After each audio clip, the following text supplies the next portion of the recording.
Well, hello. Charlie is here. He's just grabbing water. He likes to do this at the beginning of every episode. Anyway, welcome back to episode 13 of the AI Code Central podcast. In this episode, we have a great guest. His name is MP.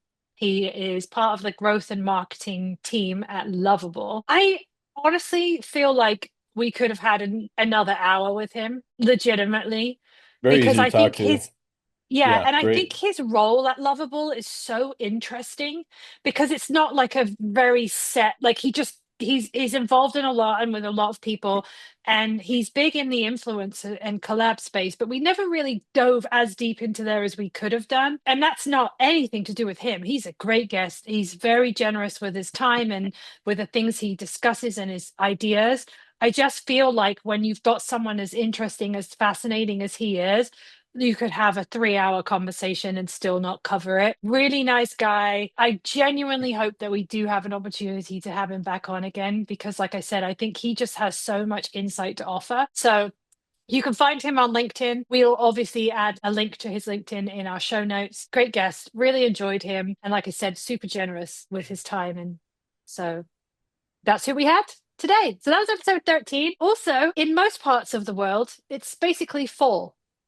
Just not my part of the world because I'm in Florida and we don't really know what fall is because it's hot here. Is it fall like over there in Colorado? It's getting cooler. I was in the mountains over the weekend, so yeah, I was getting around 40 degrees at night, which is so Ooh. nice. Oh my gosh, it But was nice. no Bruce But sightings. no, didn't see any moose this time. So I buzzed up to the mountains to go downhill riding, so downhill mountain biking.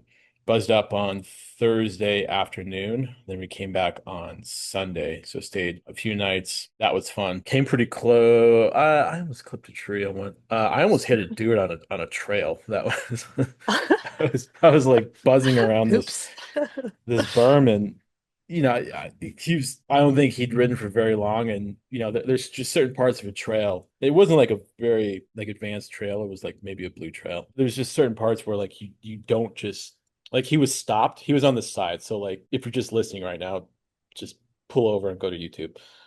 Like the trail's here and like on the right hand side there's like kind of a part where you can jump off Yeah. if you really want to, but he just did in kind of a bad spot. And I was going pretty fast. I wasn't like ripping through there, but I was going, it was towards the end of the trail and I was kind of slowing down. So he did that thing where like, like he's facing forward. So he doesn't see me coming behind him. So I can see him before he sees me. I'm coming and I can see him kind of stepping down, but he's kind of up top. So his left leg, and I was like, whoa, I'm coming. I go, heads up, heads up. And I'm like yelling at him, and I could see him go, ah, ah, like that. I had to like kind of like go around him a little bit. I was like, no, dude, you're all right, you're right. There's nobody behind me. I just kind of buzzed off. And I thought, oh man, That could have been bad. he could have, yeah, he was close to like kind of stumbling onto the trail, and I don't know if I could have jumped over him, but yeah, that could have been pretty bad. Yeah, I got Yeah. caught in the rain on one point. Got yelled at for being out there. Riding in those kinds of trails on heavy rain because you're on a mountain and you're just getting crushed with rain. So my goggles were completely muddy. I had to do like the squeegee every couple feet. Like, I knew those trails like pretty well now. So, but the problem is when you're going fast and it's raining that heavy, it mucks up and it hurts the trails, Hmm. especially on the jumps, like the takeoff. Mm. They can kind of like catch your tire and fling you to one Oof. side. Yeah. So like when it dries out. So yeah, I just buzzed it. I came back. I look like my girlfriend goes, I walk in, she goes, what the hell happened to you? I got caught in the rain. I got caught. She goes, if you were a dog, I'd pick you up by your scruff and throw you in the bathtub. I'm just like covered in mud. I had to That's where like you clean just my kind of take all your clothes off at the door before you even like yeah, venture into the rest of the house. yeah, that's Yeah. what I did. Yeah, and then I sent you the picture of the brewery. I think we inside Yeah. the brewery? I don't remember. Or did I send you a picture of No, you took me a picture from where you were staying and showed me where the brewery was in relation to that. Oh yeah. So the So brewery it's was like like across the car park.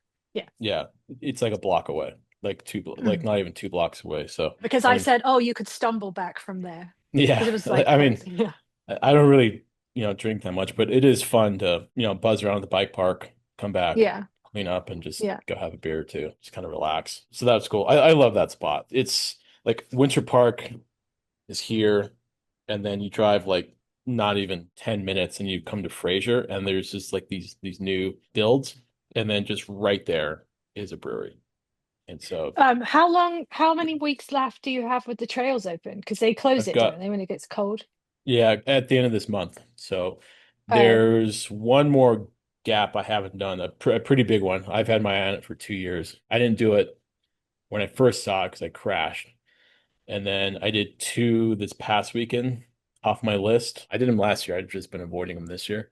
So this one left. It's on a pretty, the trail name is Cruel and Unusual. It's a double black diamond, so oh. it's pretty big, yeah. But my buddy who's a lunatic and he's a pro and he's just like, dude, just let the bike do the work, let the bike do the work. I'm like, okay, dude, it's like a 15-foot drop. So, and you have to go like really fast to have the speed to clear it. So that will come. I have 3.5 weeks to do that. You're not So too old for that, though. no, I don't know what I you mean, mean. you don't bounce back like you did 10 years ago. You know what I mean? Right. Like, I'm not, Yeah. And the bad crash a couple of years ago. that's what I I'm mean, saying. that's Your always hand is still not, you know, my great. hand's still broken. Like, Yeah. yeah, Do you but not think maybe, you should not do that 15-foot drop, maybe? no, I don't think Oh. like that. Anyway, so that yeah, I've got a couple weeks to do that, and yeah, at the end of the month, and they've shortened the park hours from 10 to 6:30. They shortened it to 10 to 5. I mean, it's still a full day, though, really. Yeah, I mean, So in it's not four bad. hours, I mean, my Yeah. hands get smoked just from death gripping the handlebars for Yeah. hours, and then you get the arm pump and all that. So I'm just complaining. Mm. But yeah, that was weekend. Came back. Yeah, I was building. I actually had to rebuild our app, Campaign Pilot. I kind of told MP that. Oh yeah, have we mentioned yet our guest? Yeah, Yeah, we we have. did. Yeah, just kind of been blabbing. So I had to rebuild that. Luckily, their customer support was on point. It's like, yep, all right, you get your tokens back. Awesome to work with. So yeah, rebuilt that. Yeah, just had this great interview. So yeah, that's it's been the last couple of days. What have you done? You said boat, right? Before we hit Yeah, record. so last week when we recorded like this thing, you were like, "Oh, what are you doing for the weekend?" And I hadn't realized or remembered that Monday was in fact it was Labor Day weekend. I hadn't really realized that. I think because everything has been kind of mixed up with my last minute travel and so I forgot there was a 3-day weekend. Actually turned into a 4-day weekend. So one of our kids works with my husband and they just happened to the way their scheduling was running not be working on Friday, which is like very unusual. Mm. And if that happens and it's a good day, then he'll jump on the boat because he wants to be on the boat at every given opportunity. So Friday, the three of us, so me, my husband, and one of our kids, we went out on the boat. And it was really nice weather. We saw dolphins and they got some scallops and stuff. But it was really nice weather. It was a really nice day. And the three of us together don't get to spend very much time, just like the three of us. So it was really nice to just kind of hang out and have a chill day with him. And then on Saturday, we took the other kid and some friends of ours and their young son on the boat. So we had another boat day, so another bunch of dolphins. It was a little rockier, I'm not going to lie. At one point, I was like, So we came a bit more inland and then we anchored up and I could get out. Once you're in the water, you don't feel it so much. So that was nice. And then Sunday, my girlfriend who moved up close to me last year, she's also the one that I went to Savannah with at the beginning of the year. We just wanted to catch up. So she has yet to discover the huge 2-story Barnes and Noble that we have in our area. So I took her out there for a few hours and spent some time with her. And then yesterday we had family time. So we're visiting with family for a while.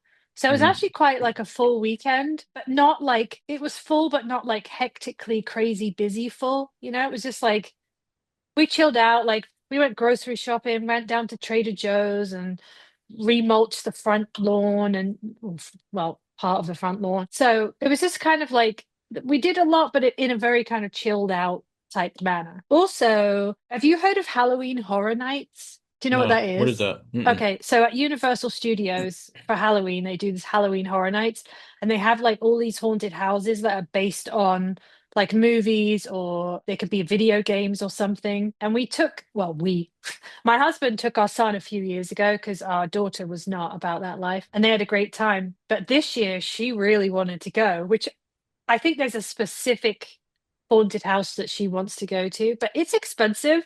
And on top of that, the only way to do it is to get fast passes. Because if you don't get the fast pass, you are standing in lines for like 2, 3 hours at a time and you don't get Yeah. to see everything. So I said to her, well, because her birthday is in September and it's already open. Halloween Horror Nights is already open. I said, well, how about instead of buying you things, if you wanted to, as your birthday gift, we could take you, not me, my husband could take you to Halloween Horror Nights because it also would involve a hotel room. So it's not just the tickets and the fast passes, it's also a hotel room because it's in Orlando and that's a try for us. And it's a late night, obviously. And then food and drink and everything else. So I'm like, you don't have to give me a decision now. Just think about it. Within an hour, I want to go. Okay. And we had been talking to our son about it the day before, not about taking her, because that idea didn't strike me until the next day, but he was talking about it and he was realizing how expensive it was. And he's in the era of like figuring out how expensive things are and also like relating that to when we've taken him to places and how much that must have cost us at the time. He's kind of in that era. Not that we're pushing that on him at all. He's just thinking that. So he gradually realized, oh, so when you took me like however many years ago, it cost, and my husband's like, yeah, like he's figuring it out. But I knew he wanted to go, but between tickets, hotels, driving, and everything, it would have cost him a fortune. So I had said to my husband, I said, you could offer for him to go with you. Like, let him buy his own ticket because hers is obviously her birthday present, right?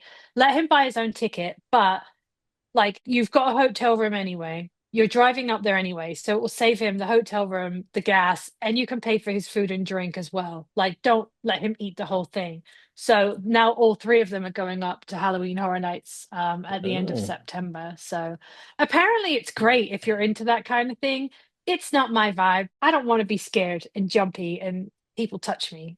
I've done something like that a couple years ago. I know that there's a funny clip online. I'll send it to you after we stop recording, but it's of Kevin Hart and Jimmy Fallon, and they go through like Oh, a I've maze or something. seen it. It's Yes. pretty funny. Kevin Hart's like, I just farted. I'm so scared. But no, Yes. I've done something No. like that. I don't think I'd do it again. No, that's terrifying. I don't want to get chased by a chainsaw. No. And like I said, our son and my husband love that kind of thing. And she's only now, she'll be 16. She's only now okay with it.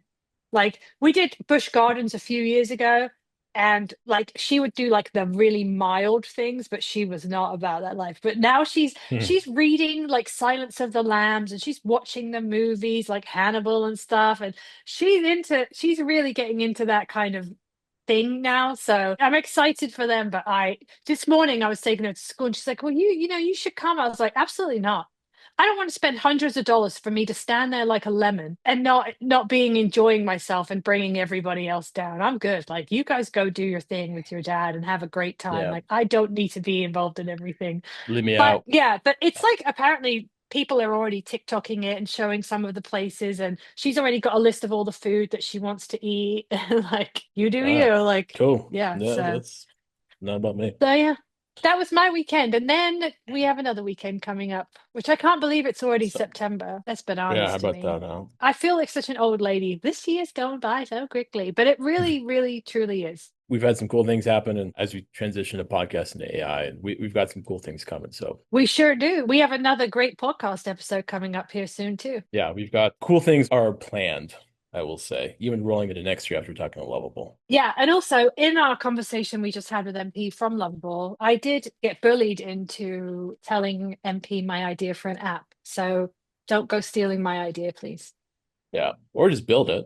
I No, mean, I'm no, it's a crazy idea. I know. It's maybe. weird. I don't know. Anyway, we're going to wrap up episode 13. Next time you see my face, we will be having another great guest on for an interview. I'm not going to tell you who it is because you're going to have to tune in. So that will be next week. You'll see Charlie, myself, and our special guest for another great interview. But in the meantime, you can find the AI Code Central podcast on YouTube. You can listen if you want to, if you don't want to see our beautiful faces on Apple Podcasts and also Spotify. So please leave us a like, a comment, subscribe. If you have any questions or you have any ideas for any guests that you would like to come on, or maybe you want to come on, maybe you've got something that we could talk to you about. Who knows? Please feel free. We welcome any and all suggestions. Just be nice and kind. And we'll be back next week with another episode. Peace. Well, hello. Welcome back to episode 13 of the AI Code Central podcast. As you know, I am Kaz, and as always, with me is my friend of 11 years. I can't believe we've been friends that long, Charlie. Yeah. And if I know I am the bane of your existence, if you are new here, Charlie is the one who's got more AI experience, and I don't have a whole lot. So we're basically trying to learn together. You will see we have once again another special guest on the podcast. Very, very excited today. We're going to be talking to MP from Lovable. Currently, he's part of the growth and marketing team, but he did start out life as a super user. So he's very experienced even before he joined the Lovable team. So I did some research because I do. Charlie calls me a creeper.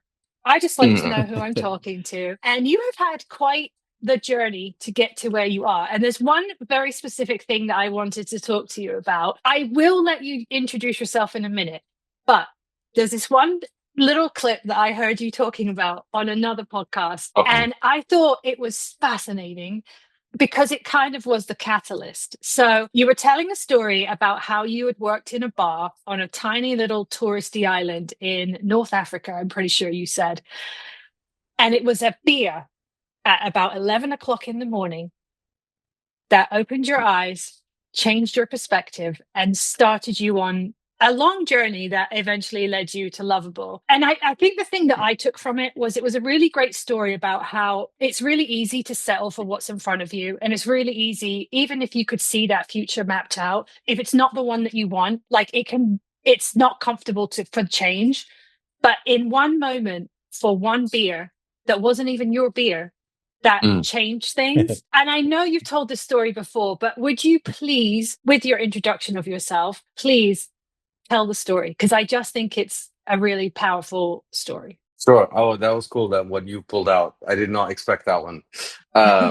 So yeah, hey, thank you so much for having me. I'm Mindaugas or MP.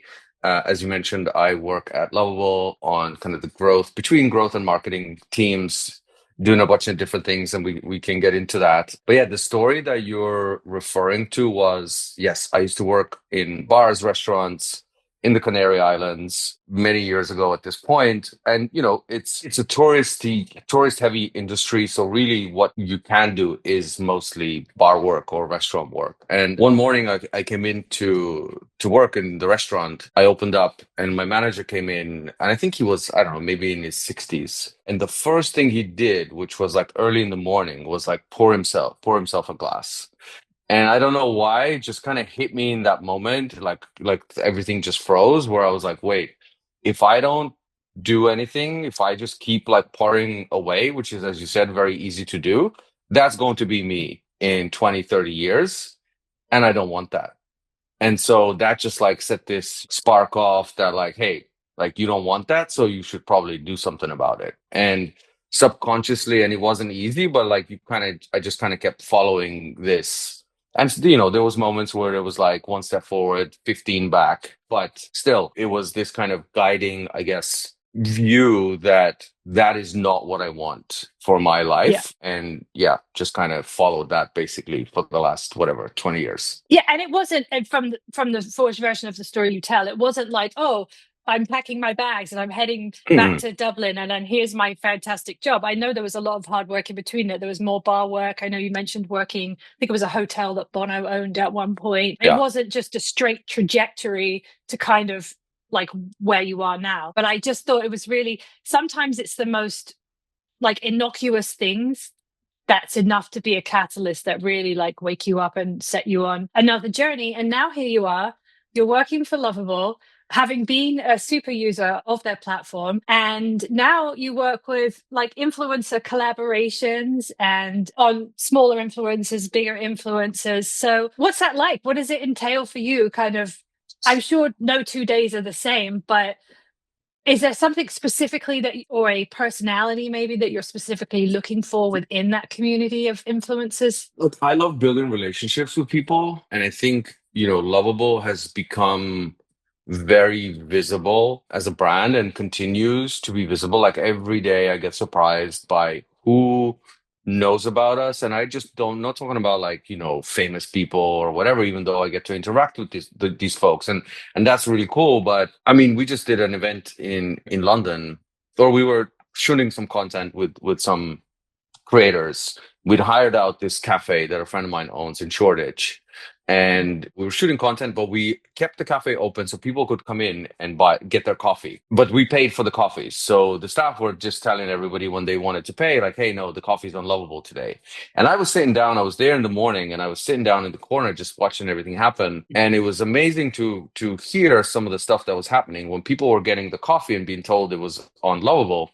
One guy just turned on. He was like, "Oh my God, Lovable is an amazing company. I built 3 products with it." Like some random person that just walked off the street, right?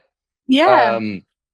Then somebody else kind of had a similar reaction. And so it's always like fascinating to hear like who knows about us. And I think that's going to continue accelerating at a crazy pace. So what I look for is who is actually excited about the product itself, because we Yeah. can very easily be viewed right now. You know, we raised a lot of money. That's very public, right? We raised one of the biggest, if not the biggest, Series A's, which is, you know, 200 million. It's a lot of money. So Yeah. what that comes with is, yes, more exposure, more, you know, brand, like building on the brand and product love that we have, but also vultures. People want the money that you have, right? And so it's very easy though to spot very transactional stuff. And so what I look for is like the money's there. I'm not saying I'm trying to undercharge people or underpay people, but like, are you coming to me with something very specific? Like, you know, I get my favorite outreach or conversations are like, I have this very specific idea and I want to build it. Or I get on a call with a massive creator a couple of weeks ago. He's got tens of millions of followers, huge audience.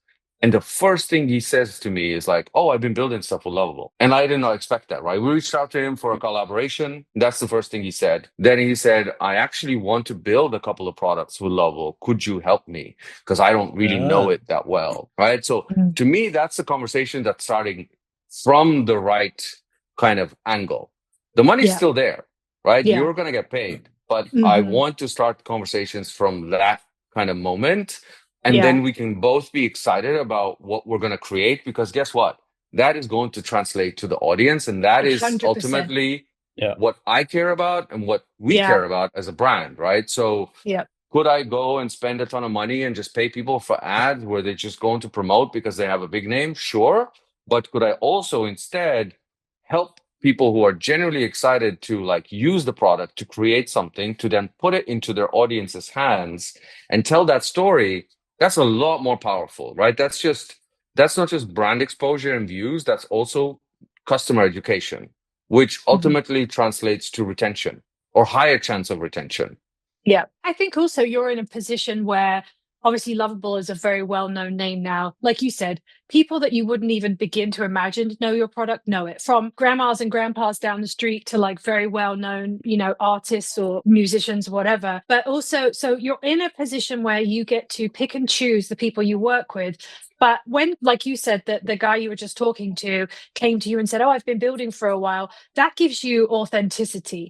And social media users these days are savvy enough to know when someone really cares and really likes and really uses a product, whether it's a face wash, a toothpaste, Lovable, you can tell. So when you have these conversations with collaborators and influencers, and they come to you and say, "Oh, I built this, but I'm having a hard time building this," you're halfway there because you've already got somebody who loves the product, that knows the product, that like uses that product. I know we talked a little bit offline, but when I was doing my research, I had been reading about will.i.am. And I'm going to tell you this honestly, I kind of had forgotten about will.i.am a little bit. Not for any reason, I just don't really watch TV much. And I know obviously he's big in music and was on TV a lot, but do you know how that collab came about? Was that something that you were initially like part of doing that with him?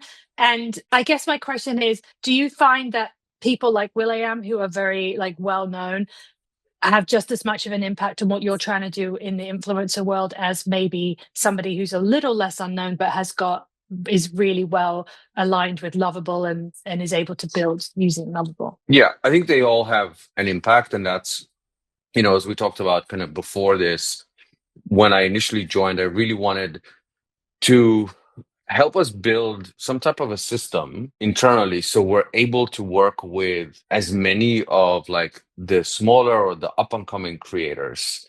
They're Yeah, often, nearly as important, if not more, than some of the more established ones.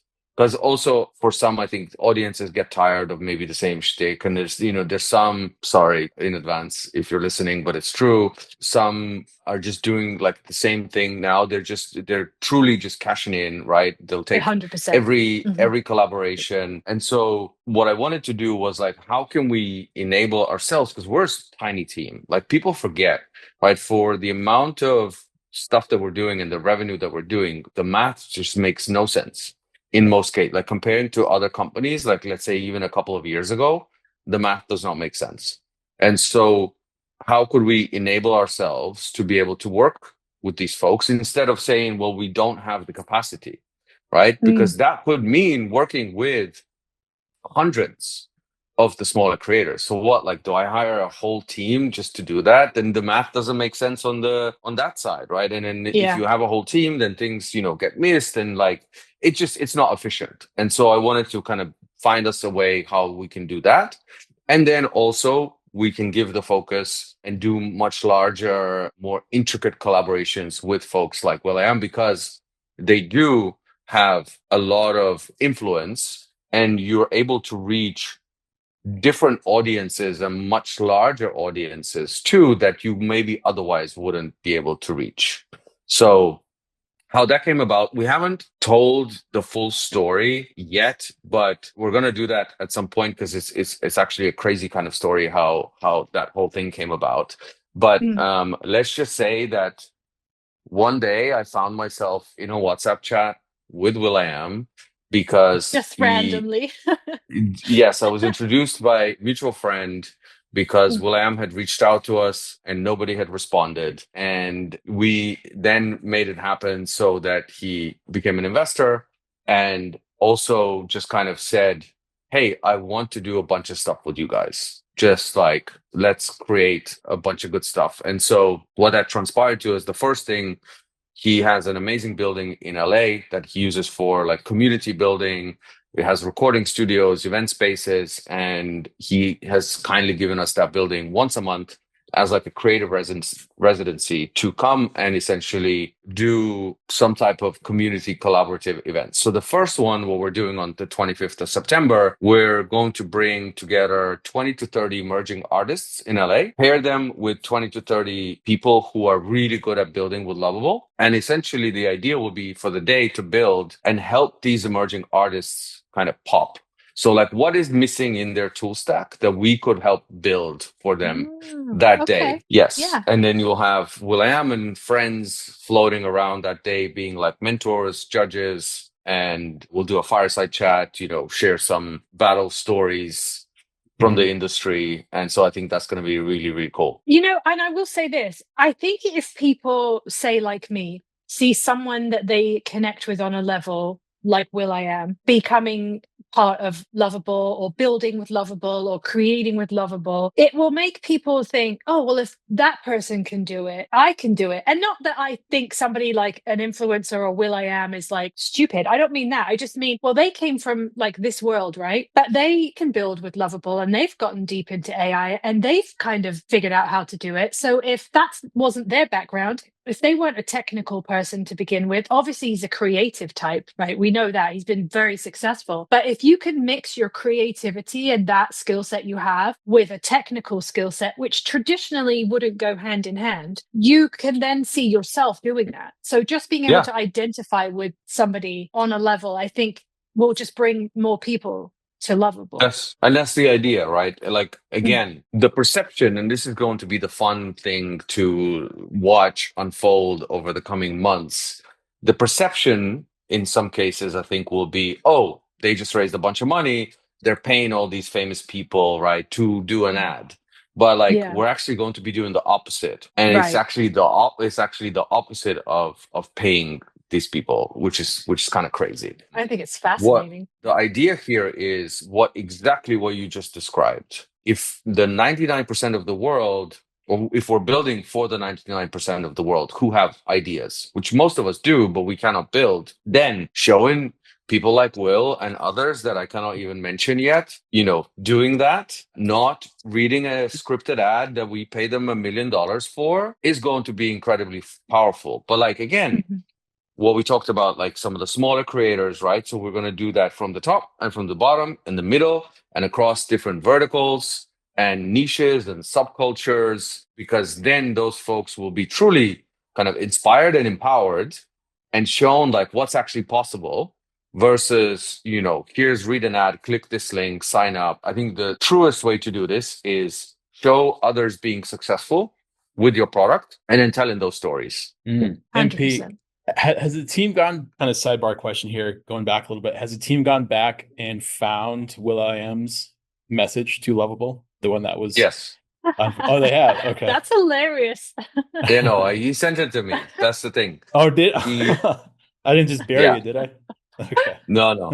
He sent it to me. That's how the conversation started, and that was a fun one but like again, Will is super cool. There's no ego. It was a daunting moment for me at the beginning, but then it quickly turned into a very cool conversation that just cool. Continued. Yeah, that's cool.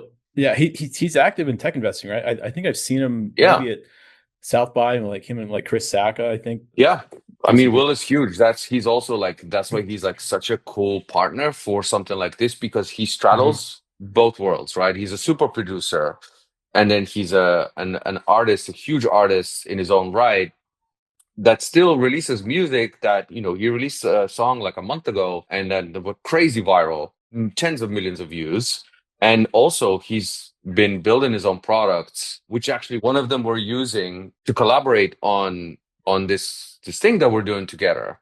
It's called FYI. You should look it up. It's really cool. So he's got a whole product team. People should look up the collaboration he did with Mercedes-Benz. Like that is actually an insane thing that they did.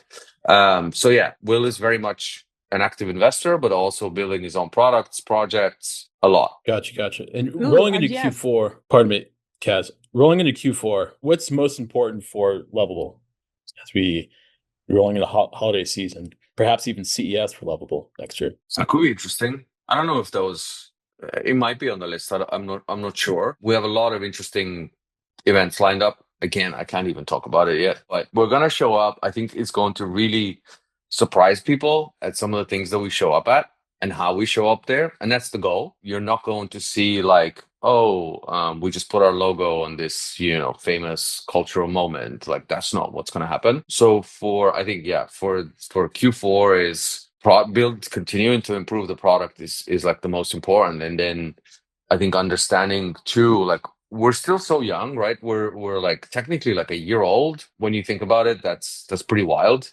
So there's still a lot of unknowns. There's still, now there's like very specific data that maybe is going to inform like what we should focus on, what we should do next year. So there's a lot of that work.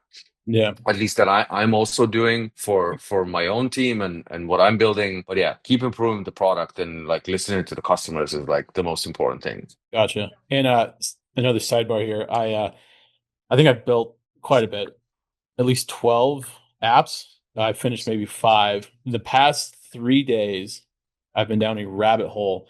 And shout out to Daniel on the support team. He refunded some tokens back because I burned like 2 straight days, like maybe close to 3 straight. And when I say days, I mean like 12 hours straight of like going ham on a project. I was like, hey man, like I was talking to the agentic help, and then I did like talk to a person through the support, and then he got back to me. He's like, yeah, here, man. He first like didn't even tell me. He's like, here's 100 token. I was like, oh wow. And then he came back and was like, yeah, you need more. He burned like quite a lot going through, and it was this authentication help. So I think that like that was pretty cool. Like without even, he didn't really ask any questions. He's like, here's how to make it better.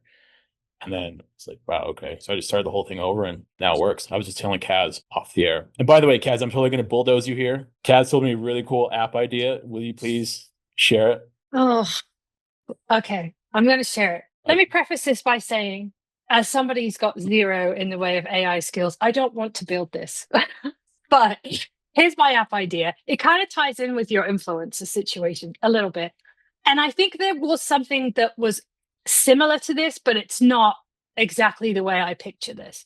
So you're scrolling on TikTok, you're scrolling on Instagram, you're scrolling on the web, you find a pair of trainers that you really like, right? Sneakers for our American friends, a pair of Nikes, right? That you really like. You're just not ready to buy them yet. You want to do some research. Maybe there's other colors.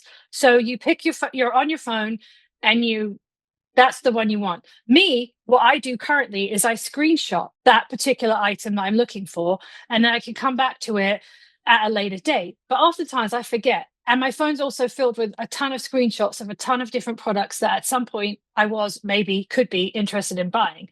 There needs to be an app where it doesn't matter if you're on a specific brand's website or whether you found it on an Instagram ad or an influencer on TikTok or YouTube or wherever, where you can just select it and it saves the item to this app from every form of website, TikTok, the actual brand's website, saves it along with purchasing options. So say, for example, it's a pair of shoes. Well, you might be able to get that pair of shoes from the brand's website. You might be able to get it from a department store. You might be able to get it from the shoe store, but there'll be different price points. So when you go back and scroll through your app and you see, and you can categorize it, shoes, jewelry, perfume, whatever it is, cars, bikes, that you can go, oh, I liked this back on this date. And here's all the places I can buy it, and this is the cheapest price. So every product you're interested in looking at or buying or whatever at some point is stored in this one app. Rather than, I was looking for a picture the other day, and I scroll through, and I'm like, oh, I forgot I was interested in those shoes 2 months ago, but now it's 2 months later. I totally forgot about them, and they're probably not available in the size or color that I want. But there's like LTK, which like takes you to the specific website to buy the product from the person who's influencing you to buy it.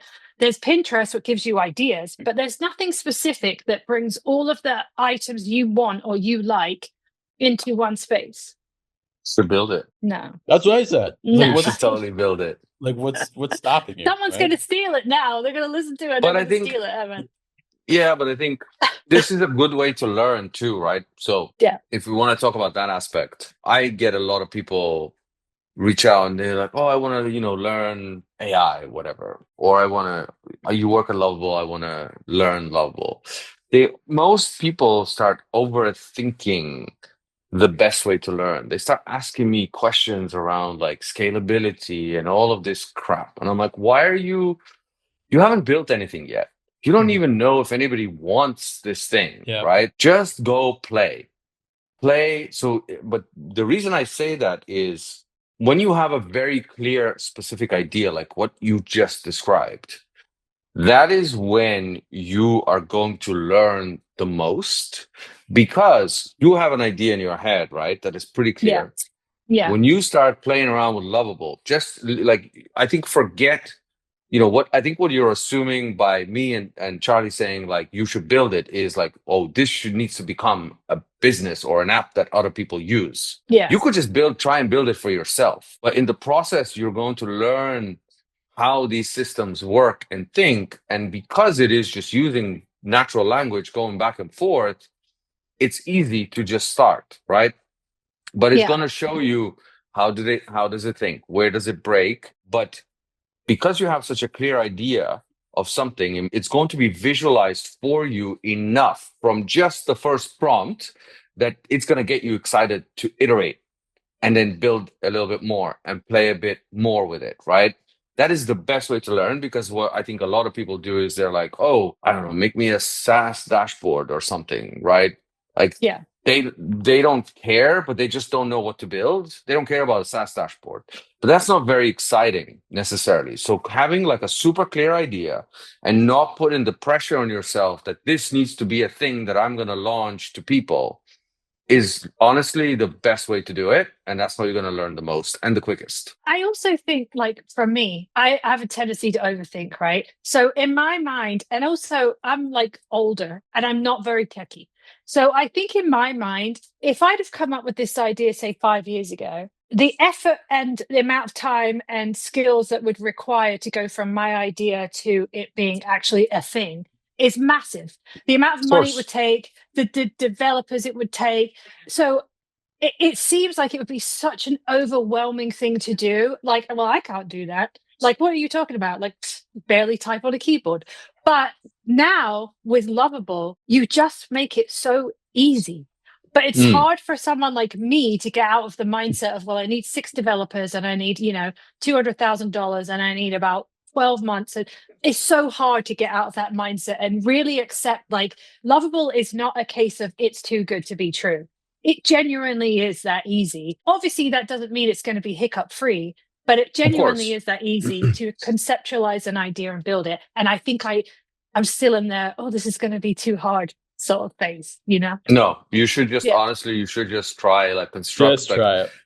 yeah, what I tend to do is like how you were describing the idea, right?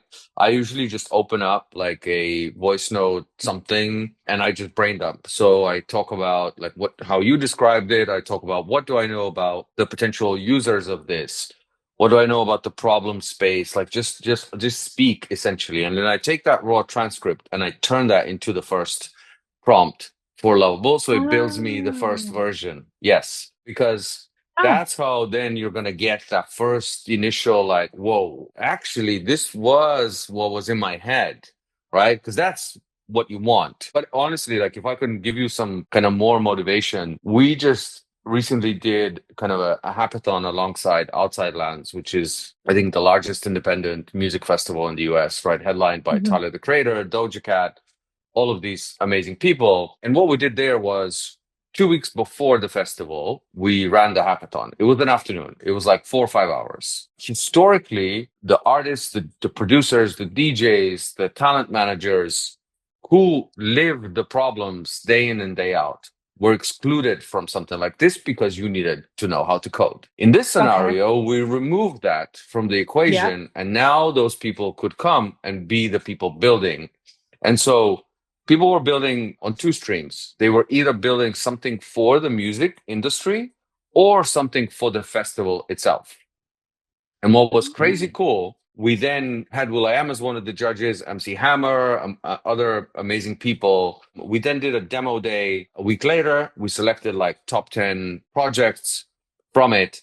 The festival has an app. We then put the projects into the official festival app so the festival attendees could use and try and vote as well. And then we did the final awards.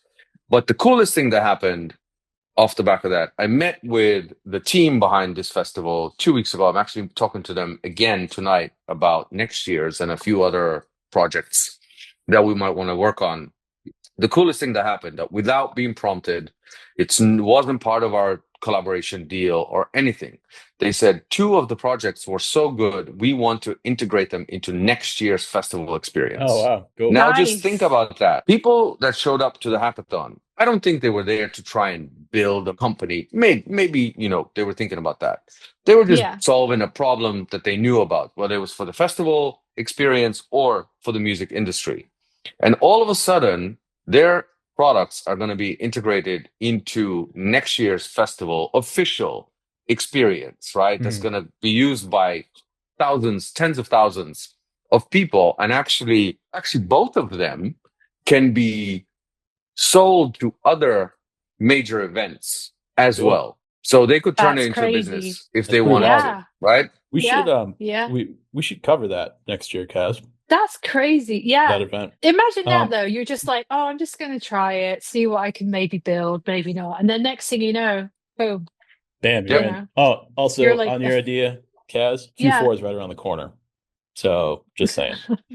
Anyway, MP, next question. For Lovable, for non-engineers, what is I ran into this with this loop that I mentioned earlier. What are guardrails that non-engineers should keep in mind, and what security improvements have been made in in the past, like, let's say 3 months? There's a ton. Like security wise, there's a ton. I think you can run security reviews now. You just click a button, right? There's also small things, right? There was a lot of, I think, talk a few months ago where people were basically, and I get why, people were putting in like API keys into front end, right? So like even now, I mean, Whoa. you can try it. Try and put an API key into the chat, into the Lovable chat. Like you're gonna get a flag instantly It'll saying like yeah, no, it'll right? alert.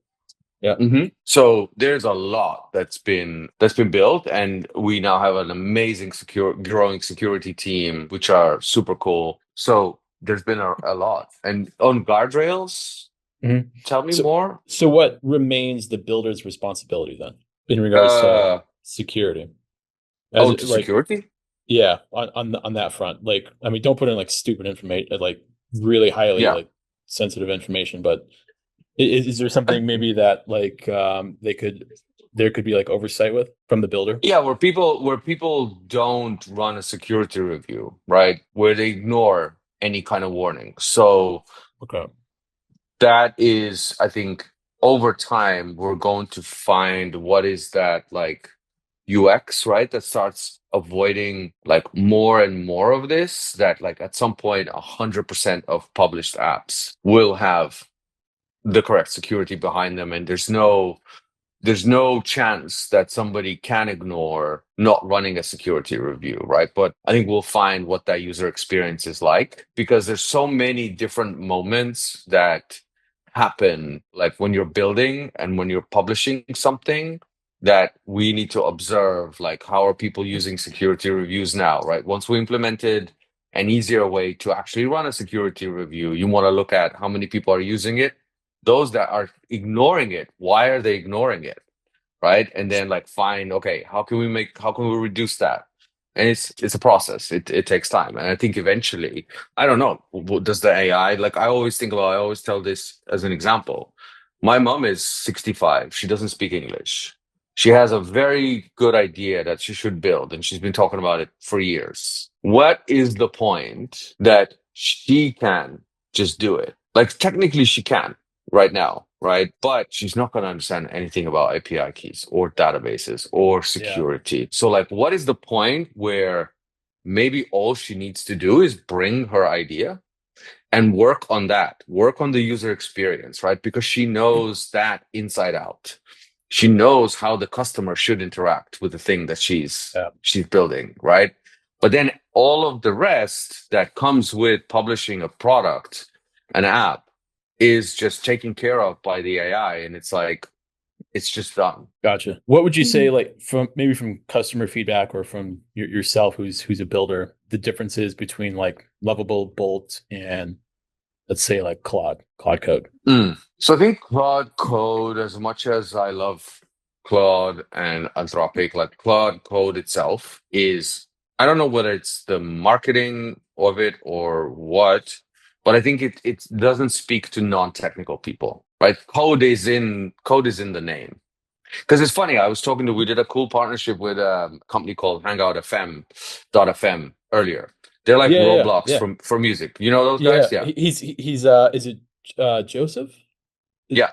is that okay? Yeah, so he's supposed to be on the podcast here pretty soon. But yeah, cool stuff. Oh, nice. Yeah. So actually, he and Cool. I were just catching up before this call. But yeah, we Okay. just did a collaboration with them, and just earlier before this, we were looking through like the results, and it was interesting to hear his feedback where they were using words like vibe coding and hackathon initially, Mm. but then they quickly got some feedback from their audience that like vibe coding doesn't speak to me as a non-technical person, because the word code is in the Uh name, or I get hackathon is that. Yeah. traditionally associated with engineering, like with people are hacking with code, right? Yeah. And so that was super interesting to hear. So to me, like Claude Code, at least to me, it doesn't speak to non-engineers or non-technical people. Like my mom would be like, what the hell? Like, what is that? Like, this is not my world at all, right? So that's one. I think, I don't know if I want to name in general, like specific competitors or companies individually and what the differences are, but the consistent feedback I get, and this is what people ask me too, like, why did you use Lovable, right? Before I joined. Like, it's easy to advocate for it now because I work here. But Yeah. before I tried all of them, and what I found is there's a combination of things, right? There's the name, there's the branding. It gives you warmth, and then I think the design of it makes it feel a lot more accessible to people. That's what I keep hearing. That's what I experienced myself. right? I remember when I used like a couple of the other tools on like the behind the scenes of it, of like what it could do, right? Or what it could achieve, which is like go from idea to something. Technically, they were the same, but for some reason, I felt a lot more comfortable doing that with Lovable and continuing to do it than the other tools that I tried. And I keep hearing that from people. It just feels like it's made for me. But I think you cannot just say like, is it specific features? I think it's a combination of things that starts with, honestly, a lot of people call out the name, the logo, like the heart, all the way through to the branding, the colors, to the kind of the messaging, I think, and the type of collaborations that we do and partnerships that we do and the influencers that we work with, to then when they arrive into the product, it just feels like it was made for them. Somebody used that like a couple of times over the last few weeks. They just said it feels like it was made for me. And I don't know how else to translate that, but that's kind of like I think a core differentiator. I definitely would agree that as a person who's new and not very familiar, I think the language of some of it is easier than, like you said, vibe coding and agents and all that kind of stuff. I think it's a little intimidating to those of us that aren't really techie, but I think over time that's something that can kind of be explored a bit more. All right, well, we have to wrap up, but as we wrap up, we always do a few rapid fire questions. And I forgot to tell you about this before. They're very easy. It's nothing like taxing, I promise you. We just do a few rapid fire questions, kind of get to know you a little bit better. So, first one is, what do you like to listen to when you build? Like music or TV or anything? Yeah, music for sure. So either like I grew up on 90s hip hop, so that is what I tend to listen to, or house music or Fred again, which I listen to every day. What is an everyday non-tech skill that you have that you think makes you better at your job? Everyday non-tech skill? Ooh, I would say I'm very good at like, how do I put it? Learning or unlearning. Interesting. Learning or unlearning? Yeah. Okay. Learning so you and can pivot. unlearning. Yeah, I can pivot very, very quick. I can understand like concepts very, very quick. Just scan something, like could be something completely new. But then also unlearning, I think, especially now, is incredibly important. I talk to so many people that get stuck on, oh, but I've been perfecting this skill for the last 10 years, or I've been using this tool. And I'm like, ooh, you're going to be in trouble. Yeah, you better stop. Like, yeah. So it's not even, it's just like being able to just be comfortable with like, you know what, I'm just going to unlearn what I've been learning for the last 10 years. I'm just going to dive into this other thing. All right, I'm going to ask you one more and then we'll wrap up. If you had a vending machine at your desk right now and you could stock anything in it, what's your top pick? Oh no, this is tough. A vending machine that I could stock anything? It could be food, it could be drink. Okay, because obviously I work, so I cannot say that, but I'll say my favorite cocktail is mojito. So I would stock like the best in the world non-alcoholic mojitos. Nice. Can this vending machine like make them fresh for me every day? Is that allowed? Yeah, we're creating our own vending machine at this point. Okay, so cool. Ooh, that's nice. Mine would be room temperature Coke Zero because I'm boring. That would just be. I don't like cold drinks. It's the English in me, I think. I don't know. All right. I think we're good. I think we're done. I don't think we've covered anywhere near as much as we possibly could have covered with you, but we are limited on time. So I would like to say thank you so much for taking the time out. I would formally like to apologize on behalf of my dog for any weird noises you heard throughout that because she was chewing on a remote control. But hopefully we'll have you back again. I definitely would like to, if we're able to, come out and maybe cover one of the hackathons that Lovable does at some point. I think it'd be really great. Would really like to do that. But again, thank you for your time and hopefully we will get to talk to you again soon. Of course. Thank you. Thanks for having me. Peace.